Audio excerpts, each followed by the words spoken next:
அபிஷேகம்,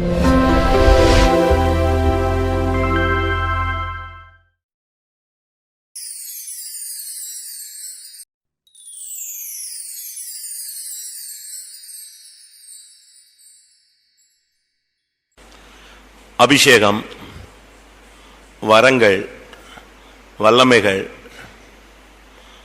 ஒரு மனிதனுக்குள் அனன்மூட்டி எழுப்பப்படும் பொழுது அவனுடைய வாழ்க்கை எப்படி மாறுகிறது அதை நாம் விளங்கிக் கொள்ள வேண்டியது அவசியம். நம்ம நினைக்கிறோம் அபிஷேகத்தின் மூலமாக ஒரு அசைவு இருக்கு, ஒரு மகிழ்ச்சி இருக்கு, ஒரு விடுதலை இருக்கு, ஒரு துள்ளுதல் இருக்கிறது, இல்லை ஒரு அந்நிய பாஷை இருக்கிறது, இப்படிதான் நம்ம எடுத்துக்கிறோம். இவைகளெல்லாம் அதுல உண்டு. ஆனா இவைகளெல்லாம் ஒவ்வொரு பகுதிகள், கிளைகள். ஆனா இதுக்கு அப்பாற்பட்டு நம்முடைய வாழ்க்கையை அது மாற்றுகிறது. அபிஷேகத்தினுடைய நான் தீமோத்தேயுவை உங்களுக்கு சொல்ல விரும்புகிறேன். தீமோத்தேயு எப்படிப்பட்ட ஆள்? அவனுக்குள்ள இருந்த அபிஷேகம் அவனை எப்படி சேஞ்ச் பண்ணிச்சு? 2 தீமோத்தேயு 1:14. உன்னிடத்தில் ஒப்புவிக்கப்பட்ட அந்த நற்பொருளை நமக்குள்ளே வாசம் பண்ணுகிற பரிசுத்த ஆவியினாலே காத்துக்கொள். அவனுக்குள்ள பரிசுத்த ஆவி இருந்தது. 1 தீமோத்தேயு 1:6. 2 தீமோத்தேயு 1:6. இது நிமித்தமாக நான் உன்மேல் என் கைகளை வைத்ததினால் உனக்கு உண்டான தேவ வரத்தை நீ அண்ணல் முட்டி எழுப்பி விடும்படி உனக்கு நினைப்பூட்டுகிறேன். 1 தீமோத்தேயு 4:14. மூப்பராகிய சங்கத்தார் உன்மேல் கைகளை வைத்தபோது தீர்க்க தரிசனத்தினால் உனக்கு அளிக்கப்பட்ட வரத்தை பற்றி அசதியாயிராதே. இங்கே பரிசுத்தாவி, வரம், அனல் முட்டி எழுப்பப்படுதல், அசதியாயிராதே, இப்படிப்பட்ட வார்த்தைகள் எல்லாம் நாம் கேள்விப்படுகிறோம். ஆனா இந்த அபிஷேகம் இவனை எப்படி சேஞ்ச் பண்ணிச்சு? அதான் ரொம்ப முக்கியம். அபிஷேகத்தினுடைய முக்கியமான தன்மையே ஒரு மனிதனை மாற்றுவதுதான், இல்லாவிட்டால் உருவாக்குவது தான், இல்லாவிட்டால் உடைத்தல் தான், இல்லாவிட்டால் சரிப்படுத்துதல் தான் அபிஷேகத்தினுடைய. உன்னிடத்தில் ஒப்புவிக்கப்பட்ட அந்த நற்பொருளை பரிசுத்த ஆவியினால் நீ காத்துக்கொள். அப்படியாவது பரிசுத்த ஆவி அருளப்படுகிற நோக்கம் சில காரியங்களை காத்துக்கொள்ளும்படியாகவும் என்பதை நாம் புரிந்து கொள்ள வேண்டும். தீமோத்தேயுவை இந்த அபிஷேகம், இல்லாவிட்டால் இந்த வரம், இல்லாவிட்டால் இந்த வல்லமை, இந்த சக்தி எப்படி மாற்றி இருந்தது? நான் ஒரு சின்ன சின்ன பாயிண்ட் சொல்றேன், அது உங்களுக்கு பக்தி விருத்திக்கு எதுவாக இருக்கும். நான் ஒரு 7 பாயிண்ட் சொல்றேன். அவனை எப்படி சேஞ்ச் பண்ணிருச்சு அது? இந்த அபிஷேகம் நம்மளை அப்படி மாற்றிருக்கா? என்னைய மாற்றிருக்கா? நம்மை மாற்றி இருக்கிறதா? நம்முடைய உருளை மாற்றி இருக்கிறதா? உங்களை மாற்றி இருக்கிறதா? இதை நாம் சிந்திக்க வேண்டிய நேரம் இது. சும்மா நம்ம ஏதோ அபிஷேகம் பெற்றுட்டோம் அப்படின்னு சொல்லிட்டு நம்ம போயிட்டே இருக்க முடியாது. அபிஷேகத்தில் உள்ள அந்த மறு ரூபம் நமக்குள்ள நடக்காத பட்சத்தில் எந்த பயனுமே இல்ல. எம்ஃபில் படிச்சிருப்பாங்க, டாக்டர் எடுத்திருப்பாங்க, ஆனா அவங்களால அந்த தொழில் செய்ய முடியாது. அவங்க ஏதோ படிச்சிருக்கிறாங்க, ஆனா அதே இதுல நல்லா படிச்சவங்க, தேர்ச்சி அடைந்தவங்க, நல்ல எக்ஸ்பீரியன்ஸ் ஆகி வேர்ல்டு லெவல்ல ஃபேமஸ் ஆகுறாங்க. ஆனா அதே நேரத்தில் அதே டிகிரி வாங்கின ஆள் சும்மா இருந்து நேரத்தை வெத்தியா கழிக்கிறத நீங்க என்ன செய்யலாம், பார்க்கலாம்.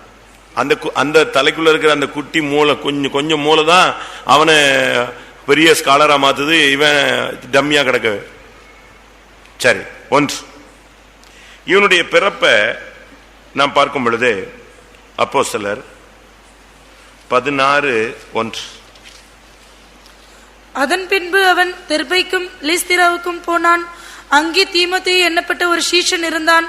அவன் தாய் விசுவாசமுள்ள யூத ஸ்திரீ, அவன் தகப்பன் கிரேக்கன். இங்கே ஜென்ம சுபாவத்தை பாத்தீங்கன்னா 2 ஜென்ம சுபாவம் மோதுது. ஒரே ஜாதி இல்ல, ஒரே இனம் இல்ல. ஒன்னு கிரேக்கன், மற்றொன்று என்னது யூதன். அப்ப இவன் ஒரு கலப்பு திருமண தம்பதிகளுக்கு பிறந்த ஒரு ஆள். இன்னொரு விதத்துல சொல்ல போனா இவனுக்குள்ள 2 விதமான ஜென்ம சுபாவம் போராட வேண்டிய ஒரு சூழ்நிலை. தாவீது சொல்லுகிறான், என் தாய் என்னை பாவத்தில் கற்பம் தரித்தாள், நான் துர்க்குணத்தில் உருவானேன். அப்ப துர்க்குணத்தில் உருவாகிற ஒரு மனிதன், பாவத்தில் கற்பம் தரிக்கப்படக்கூடிய ஒரு மனிதன் இப்பொழுது 2 விதமான இனங்களுடைய கலப்புல பிறக்கிறான். அப்ப இவனுக்குள்ள என்ன நிலவரம் இருக்கும்னு நம்ம யோசிச்சு பார்த்தா ஜென்ம சுபாவம் தலை தூக்கி செயல்படும். ஆனா இவன் அபிஷேகம் பெற்றான் பாத்தீங்களா, அதோட எது அடிபட்டு போயிருச்சு? கிரேக்கனுடைய ஆவியும் போயிடுச்சு, யூதனுடைய ஆவியும் போயிடுச்சு. அவனை நீங்க பாத்தீங்கன்னா எங்கேயுமே கிரேக்கனை மாதிரி செயல்பட மாட்டான், எங்கேயுமே யூதனை மாதிரி என்ன செய்ய மாட்டான், செயல்பட மாட்டான். அவனை பாத்தீங்கன்னு சொன்னா அவங்க அப்பா யாருன்னு கேட்டா அவன் பவுல தான் சொல்லுவான் தகப்பனுக்கு. அவனை தகப்பனா யாரதான் ஏத்துக்கிட்டான்? காட்ஃபாதர் அவனுக்கு யாருதான்? பவுல் தான். அப்படியே டோட்டலா அவனுடைய ஜென்ம சுபாவம் சுத்தமா வேரோட பிடுங்கினது இந்த அபிஷேகம் தான். அதுக்கு தான் நாங்க அபிஷேகத்தில் நிரம்ப சொல்றோம். உன் ஜென்ம சுபாவம் கிரேக்கனா இருக்கலாம், உன் ஜென்ம சுபாவம் யூதனா இருக்கலாம், உன் ஜென்ம சுபாவம் யூதனும் கிரேக்கனும் மிக்சிங்கா இருக்கலாம்.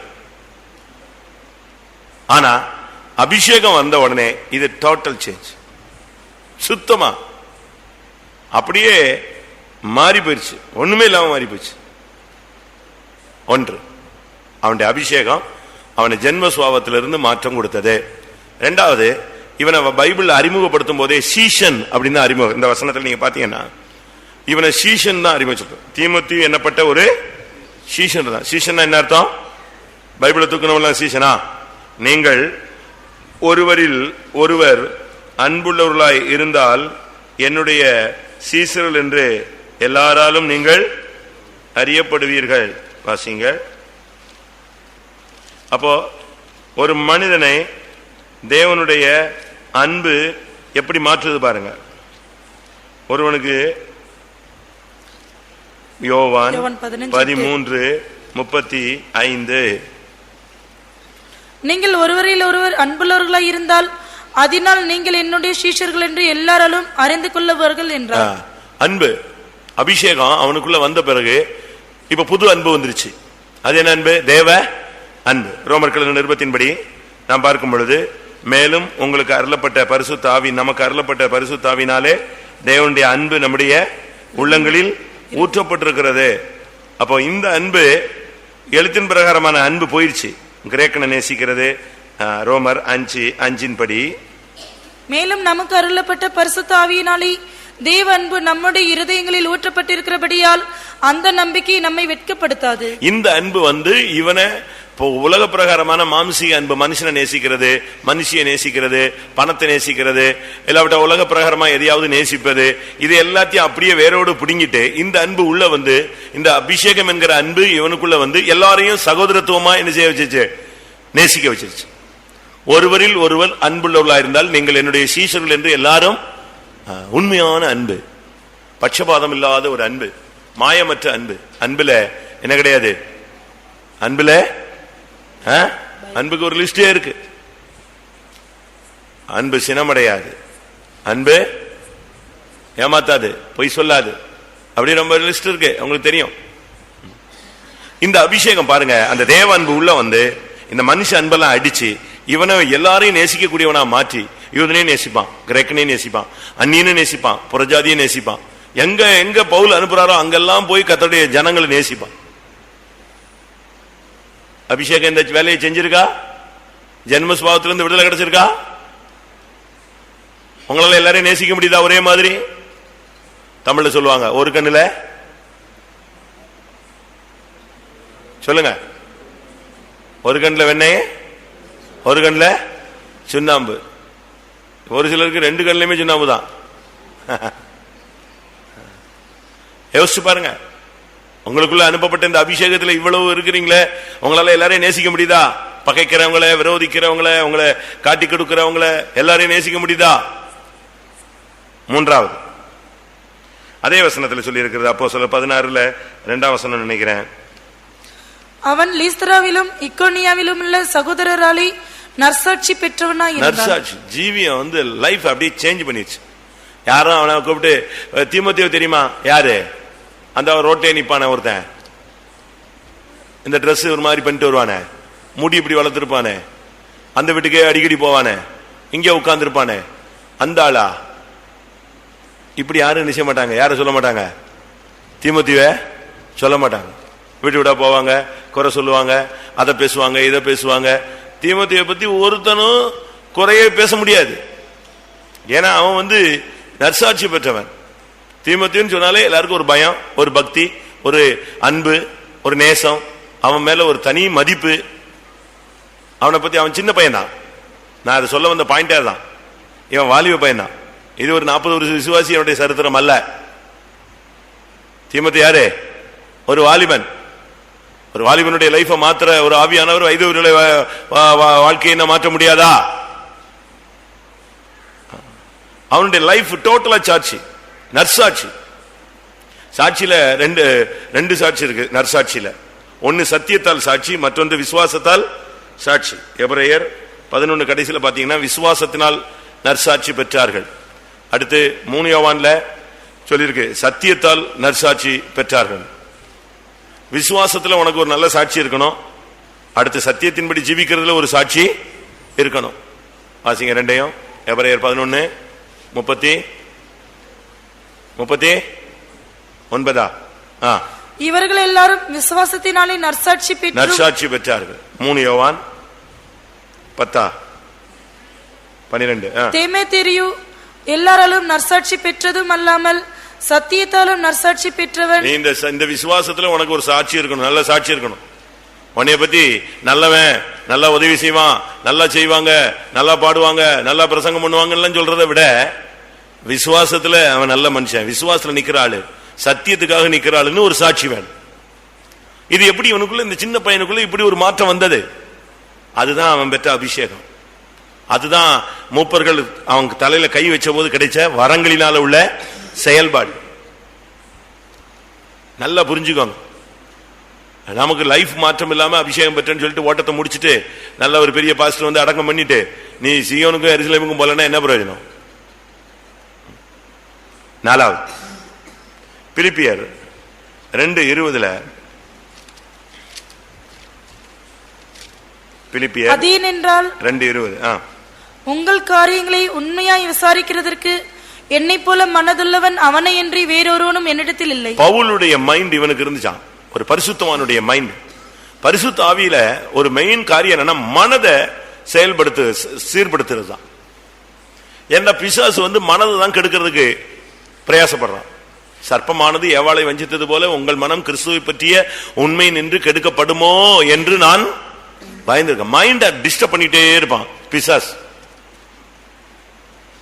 சின்ன பையனா இருப்பான், ஆனா ஒரு மாம்சீகமான ஒரு மனசு இருந்திருக்கும்.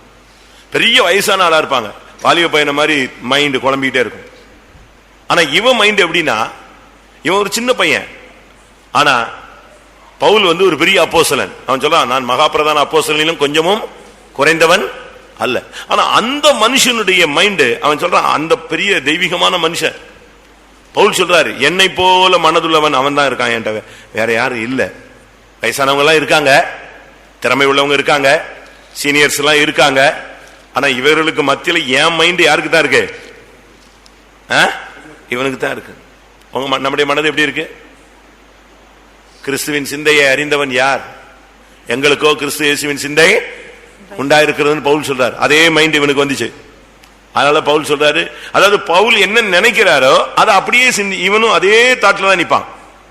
ஒருத்தனை மன்னிக்கணும் அப்படின்னு இவன் திங்க் பண்ணும்போது பவுல், ஆமா பவுல் நினைச்ச உடனே தீமோத்தேயு சொல்லுவான், அவனை மன்னிச்சிடலாமா?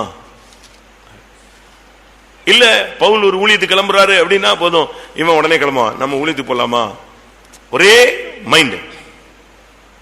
அவதான் சொல்றேன், என்னை போல மனது. அவனோட மைண்ட் இந்த வாலிப பிராயத்துல உலகம், மாமிசம், பொண்ணுங்க, பெண்ணுங்க, பணம், அது இதெல்லாம் அவன் மைண்ட் அலைபாயவே விடல. கிறிஸ்து இயேசுக்குள்ள அவனுடைய மனது பாதுகாக்கப்பட்டது. காரணம் சரியான ஒரு அபிஷேகம். சும்மா அபிஷேகம் பெற்றுட்டு இங்க அபிஷேகம் பெறுவாங்க, வெளியே போய் சட்டையை பிடிச்சு நிற்பான், என் காசு கொடுறான்னு. இங்க அபிஷேகம் பெறுவாங்க, சாப்பாட்டுல என்னை நல்லா கவனிக்கலாம்பாங்க. இங்க அபிஷேகம் பெறுவாங்க, வீட்டுக்கு போன உடனே கஜா பூச்சான்னு கத்துறது, ரூமுக்குள்ள போன உடனே ஏய் இந்த நாயை பேய விரட்டுற மாதிரி கத்துறது. இதெல்லாமே அபிஷேகம் அல்ல. அதான் ஒரு பாஸ்டர் சொன்னாரு, நமக்கு சேலத்துல இருந்தாரு, சாம்னு சொல்லி, அவர் கெல்லிஸ்ல இறந்துட்டார். அவர் சொல்லுவார், நான் ஒரு சர்ச்சுக்கு வரேன், அபிஷேகத்துல விசுவாசி எல்லாம் நிரம்ப சொல்லு. நான் சொல்றேன் இவனுக்கு இவளுக்கெல்லாம் அபிஷேகம் ஒரிஜினலா பொய்யா டூப்ளிகேட்டா சொல்றாங்க. எனக்குள்ள இருக்கிற ஆவியானவர் கரெக்டா சொல்லுவாரு.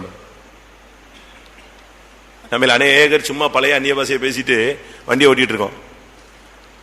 இந்த பழைய சர்டிபிகேட் வச்சிருப்பாங்க, லேமினேஷன் போட்டு கிழிஞ்சு போனதெல்லாம் ஒட்டி. இதே மாதிரி ஒரு அபிஷேகத்தை வச்சுக்கிட்டு நீ வண்டி ஓட்டிகிட்டே இருக்கிற கடைசி வரைக்கும். மைண்ட் மாறி இருக்கா? மனசு மாறி இருக்கா? பவுலை போன்ற மனது, அவர் அப்போஸ்தலனுடைய மனது வந்துருச்சா? பவுல் சொல்றாரு, என் மனசு கிறிஸ்துவின் மனது. அதே மனசு யாருக்குள்ள இருக்கு? ஒரு வாலிப பையனாகிய தீமோத்தேயுக்குள்ள இருக்கு. தீமோத்தேயுன்னு சொன்னா தேவ மேன்மைன்னு அர்த்தம். நீ அபிஷேகம் பெற்றவன் தேவனுக்கு மேன்மையா வாழணும், பிசாசுக்கு மேன்மையா வாழ்ந்துடக்கூடாது. 5வது பிலிப்பியர் 2ஆம் அதிகாரம் 22ஆம் வசனம். தகப்பனுக்கு பிள்ளை ஊழியம் செய்வது போல அவன் என்னுடனே கூட சுவிசேஷத்தின் நிமித்தம் ஊழியம் செய்தான் என்று போதுமா? அவனுடைய உத்தம குணத்தை அறிந்திருக்கிறீர்கள். பாத்தீங்களா அவனுடைய தன்மை எப்படி? தகப்பனுக்கு, அதனால தான் சொன்னேன் அவங்க அப்பா கிரேக்கன், அந்த அப்பனெல்லாம் விட்டுட்டான், அம்மா எல்லாம் விட்டாச்சு, அந்த ஜென்ம சுவாவெல்லாம் போயிருச்சு. இப்ப அவனுக்கு தாய் தகப்பெல்லாம் யாரு? பவுல் தான், ஊழியர்கள் தான். அவன் அப்படியே அவன் சொல்றான், தகப்பனுக்கு ஒரு பிள்ளை ஊழியம் செய்யறது போல அவன் எனக்கு ஊழியம் செய்தான். ஊழியம் சொன்னா அதெல்லாம் ஒரு சாக்ரிஃபைஸ் மைண்ட், பலியின் சிந்தையோடு செய்யாத ஊழியம் ஊழியம் இல்ல. ஈசாக்க பலி செலுத்துறான், கைய கால கட்டியாச்சு, அப்படியே ஒப்பு கொடுக்கறான். அதுதான் என்னது? பலி. அவன் கேட்கறான், பலிப்பொருள் இருக்கு, பலிப்பொருள் இல்லையே, நெருப்பு இருக்கு, கட்டை இருக்கு, எங்க பலிப்பொருள்? வா, கத்தர் என்ன செய்வாரு? பார்த்துக்கொள்வார். வந்தாச்சு, கட்டுறான். ஒரு வாலிப பையன், அவன் எத்தனை வயசு? 100 வயசு. பைத்தியக்கார மாதிரி கை என்னைய பிடிச்சி கட்டிட்டு இருக்கு, போயான்னு சொல்லிட்டு தள்ளி விட்டு எங்க போயிடுவான்? ஓடி போலாம். அவன் இல்ல, ஓஹோ என்னைய தான் பலியோட கத்தர் சொன்னாரா, ரைட் அப்படின்னு நான் நினைச்சேன். ஆபிரகாம் தன்னுடைய ஈசாக்குக்கு, தன்னுடைய பையனுக்கு சின்ன பிராயத்திலிருந்தே இந்த பலி செலுத்துறது சொல்லிக்கிட்டே இருந்தான். அப்படி ஒரு சம்பவ கதை இருக்கு. ஒவ்வொரு ட்ரிப்பும் அவன் பலிபடி செலுத்தும் போதெல்லாம் ஈசா கிட்ட சொல்லி, இருக்கிறதுலயே ஸ்பெஷலா என்ன செஞ்சுட்டு வா, பிடிச்சிட்டு வா, எடுத்துட்டு வான்னு சொல்லுவாங்க. மந்தையில நீ இப்போ இருக்கிறதுலயே எதை எடுத்துட்டு வரணும்? செலக்டடா, அருமையானதா, ரொம்ப மேன்மையானதை எடுத்து வரணும். நசல் கொண்டதை நம்ம தெய்வத்துக்கு யெகோவாவுக்கு என்ன செய்யக்கூடாது. இப்படி அவன் மைண்ட்ல சொல்லி சொல்லி சொல்லி அந்த பலியின் சிந்தையை வச்சுக்கிட்டே இருந்தான். ஒரு வேளை உன்னைய கூட பலியிட சொன்னா கூட நான் என்ன செய்வேன், ஆண்டவர்ட்ட ஒப்பு கொடுப்பேங்கிற வேர்டை அவன் யூஸ் பண்ணிட்டே வந்தான். அதனாலதான் கரெக்டா அவனை பிடிச்ச உடனே ரைட் ஓகே, அப்ப நம்மளும் இன்னைக்கு ஆண்டவர் பலியிட சொல்லியிருக்காரு. அந்த சிந்தையில தான் அவன் ஊழியம் செய்யறான். பவுல் சொல்றாரு, அவன் எனக்கு ஊழியம் செய்யும் போது ஏதோ பேருக்கு முறுமுறுத்துக்கிட்டு, தர்க்கிச்சுக்கிட்டு, வம்பு பண்ணிக்கிட்டு, கிண்டல் பண்ணிக்கிட்டு, வயசான ஆளு இஸ்மவேல் யாரை கிண்டல் பண்ணிக்கிட்டே இருந்தான், பரியாசம் பண்ணிட்டே இருந்தான். அப்படிலாம் ஊழியம் செய்யல. இல்ல செஞ்சுட்டு போயிட்டு அங்க நின்றுட்டு கதை அடிச்சுக்கிட்டு ஐயோன்னுலாம் சொல்லல. அவன் ஊழியம் செஞ்சான். எப்படி செஞ்சான்? தகப்பனுக்கு ஒரு பிள்ளை ஊழியம் செய்யறது. அதை குறித்து அவன் பவுல் பேசும் பொழுது அவனுடைய உத்தம குணத்தை அறிந்திருக்கு. அவனுடைய அந்த ஊழியத்தினுடைய பிரதிபலனா அவன் சொல்ற வார்த்தை என்ன? அவன் என்னுடனே கூட சுவிசேஷத்தின் நிமித்தம் ஊழியம் செய்தான் என்று அவனுடைய உத்தம குணத்தை, ஊழியம் செய்யறதல்ல, ஊழியத்துல எது இருக்கணும்? உத்தம குணம் இருக்கணும். உன் மனசாட்சி தேவனுக்கு முன்னால பியூரா நிக்கணும். நான் தப்பு பண்ணல, நான் தவறா பேசல, தவறா நடக்கல, தவறா சிந்திக்கல, கிளியரா பியூர் மைண்ட்ல நிக்கணும். மனிதன் முகத்தை பார்க்கிறான், தேவனோ இருதயத்தின் ஆழங்களை ஆராய்ந்து அறிகிறார். யோசிச்சு பாருங்க, நம்ம ஊழியெல்லாம் எப்படி இருக்கு? அதனால நான் ஊழியக்காரங்களுக்கு சொல்றேன், நீங்க நினைச்சுக்கிட்டு இருக்காதீங்க, எல்லாருமே ஊழியர்கள் தான். ஒரு கலசம் தண்ணீர் கொடுத்தாலும் அது ஒரு ஊழியம். ஒருத்தனுக்கு போய் இயேசுவை சொன்னீங்கன்னா அது ஒரு ஊழியம். ஒரு டிராக்ட் கொடுத்தா அது ஒரு ஊழியம். ஒருத்தனுக்கு ஒரு சிடி கொடுத்தீங்கன்னா அது ஒரு ஊழியம். ஒருத்தனுக்கு இயேசுவை பத்தியோ, மனந்திருப்பதை பத்தியோ, பரலோக ராஜ்யத்தை பத்தியோ, திருந்தணுங்கிற ஒரு வார்த்தையோ, இயேசுவை நீ அப்ளை, எங்கெல்லாம் இயேசுவை அப்ளை பண்றியோ அங்கெல்லாம் என்னது? அது ஒரு ஊழியம். அப்படி ஊழியம் செய்யறோமா? 6வது 2 தீமோத்தேயு 1:4. இந்த அபிஷேகம் அவனை டோட்டலா சேஞ்ச் பண்ணி அவனுடைய விசுவாசத்தை ஒரு மாயமற்ற தன்மைக்கு கொண்டு வந்து விட்டது. உன்னிலுள்ள மாயமற்ற விசுவாசத்தை நினைவு கூறுகிறதினால் என் முன்னோர்கள் முதற்கொண்டு சுத்த மனசாட்சி. உன்னில் உள்ள மாயமற்ற விசுவாசங்கிறது பேச்சில் அல்ல, பலத்துல. விசுவாசம் அவனுக்குள்ள அப்படி ஸ்டாண்ட் பண்ணி இருந்துச்சு. அதான் அதனுடைய அதிசயம்னா, பரிசுத்த ஆவி ஒரு மனுஷனுக்குள்ள இருந்துச்சுன்னா வெறும் அந்நிய பாஷை மட்டும் பேசாது, அவனை யாரா மாத்தும்? விசுவாசியா மாத்தும். விசுவாசினா இவனுடைய விசுவாசம் எப்படின்னா மாயமற்ற விசுவாசம். அந்த விசுவாசம் உனக்குள் நீ நிலைத்திருக்கிறது என்று நான் நினைச்சுகிறேன். அடுத்த வசனம், உனக்குள் அந்த விசுவாசம் நிலைத்திருக்கிறது என்று நான் நினைச்சுகிறேன், நிச்சயித்திருக்கிறேன். விசுவாசத்துல அபிஷேகத்துல குதின்னு குதிச்சுட்டு விசுவாசத்தை விட்டு எங்க போய் படுத்துக்கிட்டா என்ன பிரயோஜனம் சொல்லுங்க? அது இந்த ஜெனரேட்டர் டீசல் குடிச்சு நல்லா ஓடிட்டு எங்க என்ன வராது, பவர் சப்ளை வராத கேஸ். சில மோட்டர் ஓடிட்டே இருக்கும், ஆனா எது எடுக்காது, தண்ணி எடுக்காது. பாத்திருக்கீங்களா? உங்க வீட்டுல எப்படிலாம் இருக்கும். அதே மாதிரி ஒரு சிலர்லாம் நல்லா ஆவில் நிரம்புவாங்க, பார்த்தா அதான் பாஸ்டர் ஜோயல் சொல்லுவாரு அடிக்கடி, நல்லா பாடுபடும், மாடு மாதிரி பாடுபடுவாங்க. அதே நேரத்துல மாடு மாதிரி முட்டி தூக்கிடுவான் பாரு. அப்ப என்ன பிரயோஜனம்? மாடு மாதிரி என்ன செய்யறாங்களா? பாடுபடுறாங்க. கர்த்தருடைய வீட்டுல கர்த்தருடைய வேலையில மாடு மாதிரி அப்படியே உயிரை கொடுக்கிறது. ஆனா பிரச்சனை வந்துட்டா மாடு மாதிரி என்ன செய்யறான்? ஒரே முட்டி தூக்கிடுவான், டாமால்னு குடல் கடல்லாம் சரிஞ்சிடும் எல்லாருக்கும். இவ்வளவு நேரம் இழுத்ததுக்கு இவ்வளவு நேரம் பாடுபட்டதெல்லாம் என்னது போச்சா? அதான் நம்ம அநேகர் இப்படித்தான் இருக்கிறோம். மாயமற்ற விசுவாசம். அவனுடைய விசுவாசங்கிறது ஒரு ஸ்பெஷல் விசுவாசம், சரியான விசுவாசம். சின்ன பையன்தான், ஆனா ஃபெய்த்ல அவனை அசைக்கவே முடியாது. கடைசியா 1 தீமோத்தேயு 1:2 பாத்தீங்கன்னா அவனை பவுல் எப்படி அழைக்கிறார்? 1 தீமோத்தேயு 1:2, விசுவாசத்தில் உத்தம குமாரனாகி தீமோத்தேயுக்கு எழுதுகிறதாவது. உத்தம குமாரன், அவனை லைஃப் கர்த்தர் உத்தமனா மாத்திட்டார். நான் முதல்ல சொன்ன உத்தம குணம்னு, இப்ப உத்தம குமாரன். அவனை மாத்துனது யாரு? இந்த உத்தமன்னா என்ன? சங்கீதம் 19:12-13.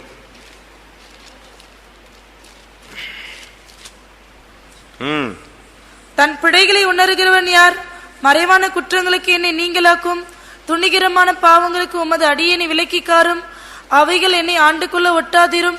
அப்பொழுது நான் உத்தமனாகி பெரும் பாதகத்துக்கு நீங்களாய் இருப்பேன். அப்பொழுது நான் உத்தமனாகி பெரும் பாதகம். சின்ன பிழை கூட இருக்கக்கூடாது, மறைவான குற்றம் இருக்கக்கூடாது, துணிகரமான பாவம் இருக்கக்கூடாது. அப்போதான் நீ உத்தமன்.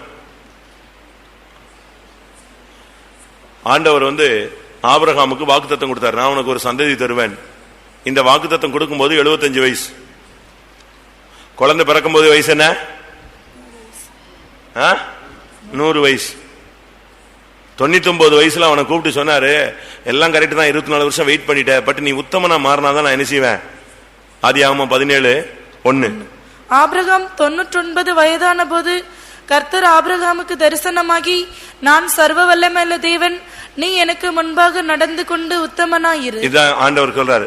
24 வருஷம் நான் எதிர்பார்த்துட்டு வந்துகிட்டே இருக்கிறேன், பட் இன்னும் அந்த கிளியரன்ஸ் கிடைக்கல. உனக்கு 99 வயசு ஆயிடுச்சு, என் வாக்கு தத்தமும் நிறைவேறணும். அப்படி நிறைவேறணும்னா நீ யாரா மாறணும்? வயசாயிடுச்சு, எனக்கு உட்கார முடியல, நிக்க முடியல, ஐயோ அப்படிலாம் இல்ல. இவைகளுக்கு மத்தியில நீ யாரா மாறணும் நான் எதிர்பார்க்கிறேன், உன்னை உத்தமனா எதிர்பார்க்கிறேன். அன்னைக்கு தான் அவனுக்கு புரிஞ்சுது, ஓஹோ நமக்குள்ள இன்னும் ஆண்மகன் உருவாக்கப்படாததுக்கு காரணம் என்னது? நாம உத்தமனா இல்ல. உடனே அன்னைக்கு ஒப்பு கொடுத்தான். கரெக்டா 1 வருஷத்துல யார் பிறந்தா? ஈசாக்கு பிறந்தான். இந்த 7 தன்மைகள் எப்படி வந்தது? ஒரு வாலிபனுக்குள்ள எப்படி வந்தது? அந்த ஸ்பெஷல் கிஃப்ட் அவனுக்குள்ள எப்படி ஆபரேட் பண்ணி அவனை எப்படி சேஞ்ச் பண்ணிருக்கு? இவன் கூடயே தேமா இருந்தான், இவன் கூடயே சில்வான் இருந்தான், ஷீலா இருந்தானா? ஷீலா இருந்தானா? ஷீலா பொண்ணுங்கன்னு நினைச்சிடக்கூடாது. ஷீலா இருந்தானா? பவுலும் ஷீலாவும். மார்க் இருந்தான், தேமா இருந்தான். இப்படி ஒரு லிஸ்டே இருக்கு. அவங்க எல்லாம் யூத் தான், யூத் லிஸ்ட் தான். தேமா இப்பிரபஞ்சத்தின் மேல் ஆசை வைத்து போயிட்டான். ஜெயில பாடுபட்ட மனுஷன் தான் பவுலோட, அவன் பெட்டி தூக்கிட்டான். மார்க்கு ஒரு இடத்துல ஊழியத்துக்கு போக மாட்டான், ஐயோ அதெல்லாம் பயங்கர கஷ்டம், என்னாலாம் முடியாதுன்னா அதோட அவனை கலத்தி விட்டான். யாரு? பவுல். இனிமே இவனை ஊழியத்துக்கு கொண்டு வரக்கூடாது. இப்படி பல விதங்களில்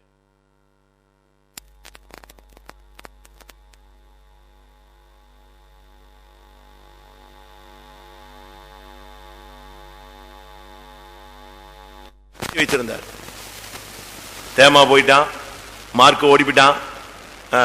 அடுத்து சில்வானு, பவுல் சீலாவை தெரிந்து கொண்டு போனா அஸ்திபாரத்தெல்லாம் அசைச்சாங்க. எங்க சிறைச்சாலை அஸ்திபாரத்தையே அசைச்சாங்க. ஆனா சீலாவை பத்தி இப்படிலாம் சொல்லல. சீலாவை பத்தி ஒரு இடத்துல சொல்லியிருக்கு, நம்ம நினைச்சிடக்கூடாது. நான் பிரசங்கம் பண்றேன் ஒரு நாள். சீலா தான் பின்னால எழுதப்பட்டதானே சில்வானு, அவன் இன்னொரு பேரு சில்வானு. மற்ற நிருபங்கள்லாம் வருவான். அதனால எதுக்கு இதை சொல்றேன்னு சொன்னா, அவனோடு வாலிபர்கள் இருந்தாங்க. ஆனா அவங்களும் அபிஷேகம் பெற்றவர்கள் தான், ஊழியம் செய்தவர்கள் தான். அவங்க எல்லாம் பூர்ணப்படல நான் சொல்ல வரல. ஒவ்வொரு விதங்களில கர்த்தர் அவர்களை நடத்தி இருப்பார். ஆனா இந்த வாலிபர்களுக்கு மத்தியில இவன் லைஃபை மாற்றினது எது? ஒன்று, அவனுடைய ஜென்ம சுபாவத்தை மாற்றி இருந்துச்சு. இரண்டாவது, அவனை அன்புள்ளவனாய் சீஷனாய் மாற்றி இருந்தது. மூணாவது, அவனை நற்சாட்சி உள்ளவனாய் மாற்றி இருந்தது. நாலாவது, பவுலை போன்ற ஒரு பரிசுத்தவனுடைய மனது அவனுக்கு கிடைத்தது. ஐந்தாவது, நல்ல ஒரு ஊழியம் செய்யக்கூடியவனாய் கர்த்தர் அவனை உருவாக்கி, அந்த அபிஷேகம் உருவாக்கி இருந்தது. ஆறாவது, அவனுடைய விசுவாசத்தை மாயமற்றதாய் மாற்றி இருந்தது. ஏழாவது, அவனை உத்தமனாய் குமாரனாய் உத்தம குமாரனாய் மாற்றி இருந்தது. கர்த்தாவே, இதே அபிஷேகம் எனக்கும் இருக்கு. என் தலையிலும் அதே அபிஷேகம் தான், பரிசுத்தாவின் அபிஷேகம் தான், புதிய ஏற்பாட்டு அபிஷேகம் தான். அவனும் புதிய ஏற்பாட்டு வாலிபன் தான், நானும் புதிய ஏற்பாட்டு சபையில ஒரு மெம்பர் தான். சுவாமி, எனக்குள்ளே இந்த 7ல எதெல்லாமோ குறைவு இருக்க சுவாமி, எனக்கு இந்த அபிஷேகத்தினால, இந்த வரங்களினால இதை எனக்கு கிளியர் பண்ணித்தாங்க. அப்படி வாஞ்சை உள்ள ஒரு கண்களை மூடுவோம், முழங்கால் படியிடுவோம், கொஞ்ச நேரம் கர்த்தருடைய ஆவி கடன் கொடுப்போம். காரணம், பெற்ற அபிஷேகத்தை அவன் சரியா பயன்படுத்திக்கிட்டான். ஒரு சிலர் சம்பாதிக்கிறாங்க, குடிச்சு அழிச்சிருவாங்க. பாத்திருக்கீங்களா? கஷ்டப்படுவாங்க, ஆனா அந்த சம்பாத்தியத்தை அழிச்சிருவாங்க. ஆனா அதே சம்பாத்தியத்தை இன்னொருத்தங்க சம்பாதிச்சு அழகா வீடு வாங்கி கார் வாங்கி சமுதாயத்தில் நல்ல பேரோடு வாழ்றான். அவனு சம்பாத்தியம் பண்ணவன் தான், அதே பணம் தான். ஒருத்தன் அழிக்கிறான், ஒருத்தன் ஆக்குறான். அதுபோல இன்னைக்கு கர்த்தர் நமக்குள்ள கொடுத்திருக்கிற அபிஷேகத்தின் மூலமாக நாம் நம்மை உருவாக்க ஒப்பு கொடுப்போம். ஆண்டவரே, என்னை உருவாக்கும் ஐயா, என் ஜென்ம சுபாவத்தை மாற்றும், என்னை சீஷனாய் மாற்றும், நற்சாட்சி உள்ளவனாய் மாற்றும், உம்மை போல மனதுள்ளவனாய் மாற்றும், தகப்பனுக்கு பிள்ளை ஊழியம் செய்வது போல என்னை ஊழியம் செய்கிறவனாய் என்னை மாற்றும் ஆண்டவரே. மாயமற்ற விசுவாசியாய் என்னை மாற்றும் ஆண்டவரே, உத்தமனாய் என்னை மாற்றும் ஆண்டவரே. அப்படி வாஞ்சிக்கிறவங்க எல்லாம் பைபிளை மூடி வச்சுட்டு கொஞ்ச நேரம் நெடுமலங்கால நின்று, இந்த 7ல ஏதாவது குறைவு இருந்தால் அதை கேட்டு பெற்று நிறைவாக்கி கொள்ளுங்கள். 7மே இல்லையா? அழு. வாலிபனே, உன் சிருஷ்டிகரை நினை. வயோதிபர்களே, பூர்ணத்தை நோக்கி அடியெடுத்து வையுங்கள். 99 வயதில் விசுவாசத்தின் தகப்பனாகிய கர்த்தரின் சிநேகிதனாகிய ஆபிரகாம் இடத்துல கர்த்தர் உத்தமத்தை எதிர்பார்த்திருப்பானால் நம்மில் எப்படி?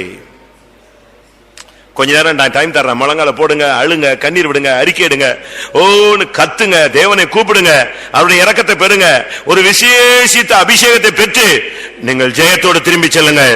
கர்த்தர் இந்த கூட்டத்தை உங்களுக்கு மகிமையாய் மாற்றுவாராக.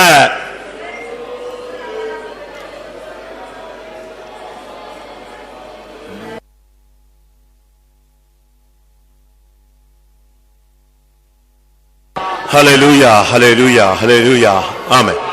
அன்றைக்கு தீமோத்தேயுவை உருவாக்கின அதே பரிசுத்த ஆவியானவர் இன்றைக்கு அதை விட அதிகமான வல்லமையோடு கிரியை செய்யக்கூடிய ஒரு காலம்.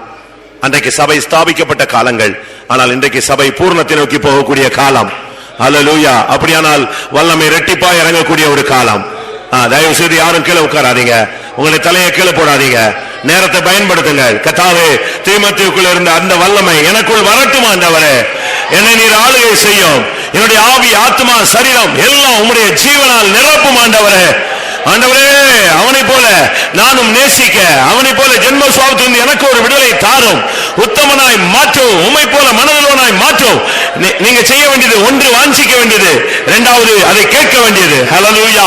வாஞ்சியுங்கள், தேவ சமூகத்திலே கேளுங்கள், கர்த்தர் அபிஷேகத்தினால் நிரப்புவார்.